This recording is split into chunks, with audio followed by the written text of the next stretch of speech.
Praise the Lord, Refuge of Hope Church. It is so good to be talking to you today. I miss each and every one of you, and I wish I could see you all face to face. What an interesting time we are going through, and thanks to this virus, many of us are going through some challenging, difficult, and just frustrating times. And I just want to encourage you today and support you and give you the strength to keep on going despite the fact that we're not meeting for normal services and whatnot. This is an opportunity for you to draw closer to God on a personal level. Yes, we need each other. We definitely need each other. And that's one reason I'm here today. But this is a time to get on our knees, to get in the Word, and draw closer to God on an individual basis. Anyways, I want to share with you just a thought. I've been reading Joshua lately in my daily Bible reading, and I got to thinking about his life and his situation with he and Caleb. You know, if you go back earlier in Numbers chapter 13, you read where Joshua and Caleb were part of the 12 spies that went to spy out the land of Canaan. This is the promise that God has given to Israel, and now it's time to go claim their promise. But what happens? These spies come back to the nation and they say, yeah, it's a great land, but we can't do it. And Joshua and Caleb were the only two of the 12 that said, what do you mean we can't do it? God has promised this to us. We are well able to do it. Let's get out there and do it. And the people said, no, we can't. It's impossible. To the point that they were going to kill Joshua and Caleb. It was crazy. Here, all these miracles had been happening over the past months or a year and a half or so as they left Egypt, as they crossed the Red Sea, watching God destroy their enemy behind them, as he fed them, as he gave them water, and as he just spent time with them and helped them to grow and taught them his ways. And now it's time to receive the promise that he has given them, and they're afraid to walk through the door. What a horrible place to be in. Yet what I'm concerned is that many of us are in that same place at points in our lives, and some of us might be in that place right now. And I ask myself, why would we do that when the door's wide open, when it's obvious, and yet we're still afraid?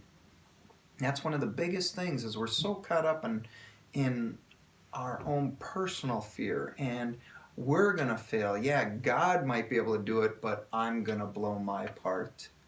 And let me tell you, you're God's chosen creation.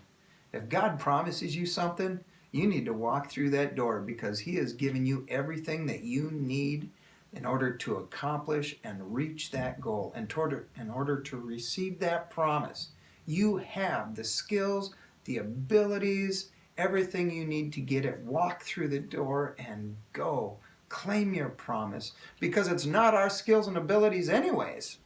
All we have to do is show our trust and faith in God, because that's what we're really doing. So you don't have to be afraid of your own abilities. God gave you what you need. What you have to do is be able to trust God, that despite what seems like impossibilities, trust him to know that he is going to see you through. And that's where Joshua and Caleb were. But as a result of the unbelief, they ended up waiting 40 extra years to receive their promise. It would have been so easy for them to have grown bitter, grown angry at the very people that they were around and living with every day. But you never saw that in their spirit. You never saw that in their attitude. And 40 years later, Joshua not only received his promise, but he actually led the people into the promised land. What a great place to be in. Now, sometimes we want to kick that door open. And sometimes we even know we're kicking it open. After the Israelites said, we can't do it, basically not trusting in God, God said, fine, you're not going to. And their punishment was to wander around in the desert for the next 40 years while the next generation comes up. He's like, I'll give it to your children. anybody 20 years and older is going to die except for Joshua and Caleb. Well, then they realized we really blew it. We should go take this land. And Moses warned them, you better not. God's not with you anymore. You can't do it on your own. You simply can't. But some of them went and tried anyways, and it turned out horribly as many lives were lost. So it makes me even think of Abraham and Sarah when they had the promise from the Lord of many nations, of a child, and yet it wasn't happening. It wasn't happening. It wasn't happening. It's like, well, what else can we do? And Sarah finally said, you know what? Why don't you marry my handmaiden, and you can have a child through her. And so Abraham did, but it wasn't God's plan. They forced the door open. Ishmael was not the promise that God had for them. He promised to make them a great nation. And yet they kicked the door open, and as a result there were problems, and there have actually been problems ever since. And that when we try to force a door open, when it's not in God's will, you can be assured that it will not turn out well. It might turn out okay, it might not be horrible, but there's a good chance it'll be disastrous. You need to wait for God to open the door. You need to have patience. You need to trust in the Lord. But it's so important that when that door opens, you are ready. So we got to be careful not to first be afraid that we can't handle it, or maybe even trust in our own abilities, but we also have to be careful and make sure that we are trusting in God.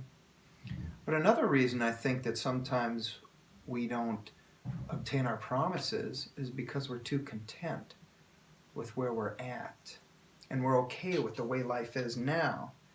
And at the result of things being good, we're missing out on things that are great. It reminds me, I just heard a story yesterday on the radio about this guy that had his nephew, and they were waiting in line to go into an amusement park. And it was a young child, and he was bored, and so his uncle gave him some money to go do this little horsey ride that was by the gates. And the kid's riding this little horse and just enjoying it, having a good time. But the line, he was getting to the front of the line, he's like, okay, come on, buddy, we need to get in here. He didn't want to get off the horse because he was having fun. And the line was boring. And his uncle is like, if you only realized what you're missing out on, you would be running from that horse to get to the front of the line with me so we can get in there and enjoy all these greater things. And we can actually be in the same spot in our relationship with God. We know God has promised us greater things, but we're scared to walk through that door because, life's pretty good the way it is.